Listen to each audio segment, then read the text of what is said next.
এই মুহূর্তে আরো একটা ব্রেকিং নিউজ। উপত্যকায় ফের বড়সড় সাফল্য বাহিনীর। উধমপুরের বট্টালে জঙ্গি অনুপ্রবেশের চেষ্টা বানচাল।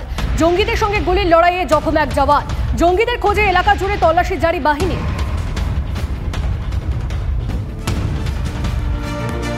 রাজ্যের খবরে নজর রাখা যাক।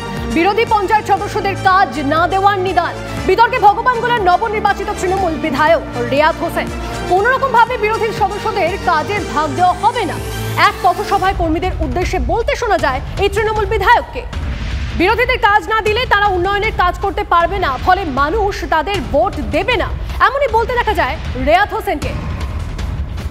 আজকে যখনই আমার এখানে পঞ্চায়েতে যখন হবে কাজ ভাগ করাকরি হবে, আমি পরিষ্কার কথা বলছি একদম ওই জায়গাটায় দেখেন যে যতটা পারি আমরা বিরোধী মেম্বাররাকে কাজ না দেওয়ার চেষ্টা করি, কোন ঠাসা করে রাখার চেষ্টা করি রাজনৈতিক ভাবে।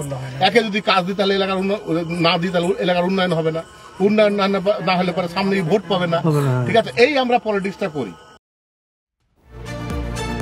তিনি নবনির্বাচিত বিধায়ক, তিনি এই কথা বলছেন। এই কেমন ডিসক্রিমিনেশন, এটা কেমন বৈষম্য? বিরোধী পঞ্চায়েত সদস্যদের কাজ না দেওয়ার নিদান দিচ্ছেন রেয়াত হোসেন সরকার। বিজেপি নেতা সজল ঘোষ আমাদের সঙ্গে রয়েছেন। সজল বাবু, বিতর্কে এবার ভগবানগোলার নবনির্বাচিত তৃণমূল বিধায়ক রেয়াত হোসেন, তিনি বলছেন কোন রকম ভাবে বিরোধী সদস্যদের কাজের ভাগ দেওয়া হবে না।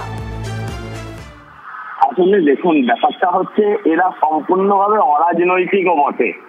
যদি রাজনৈতিক হতো তাহলে এরা কাজ দিত না, কিন্তু মুখে বলতো না। কিন্তু এরা এত অরাজনৈতিক, এরা যে এত বলগাহীন যে এরা মুখেও বলে দিচ্ছে একই কথা। হ্যাঁ, মুখেও বলে দিচ্ছে। মানুষ এটাই করে, বিরোধীদের কাজ দেয় না।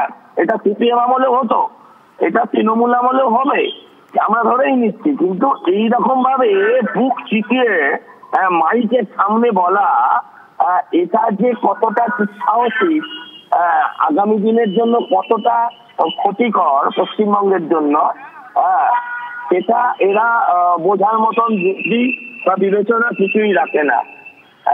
কি আর বলবো বলুন, এটা হচ্ছেই তো, যেটা হচ্ছে এটাও মুখে বলেছে। আমরা বিরোধী কাউন্সিলররা আমরা জানি যে আমাদের সাথে কি ব্যবহার করা হয়, আর আমাদের কাজ পেতে আমাদের কতটা আমাদের মানে কষ্ট করতে হয়। যেটা সরকারি দলের লোকেরা যেটা কাজটা তাদের অধিকারের মধ্যে পায়, সেই কাজটা আমাদের পেতে গেলে আমাদের ওই সাধমন তেল পোড়াতে হয়। বেশ, অনেক ধন্যবাদ আপনাকে। কথা বলছিলাম বিজেপি নেতা সজল ঘোষের সঙ্গে।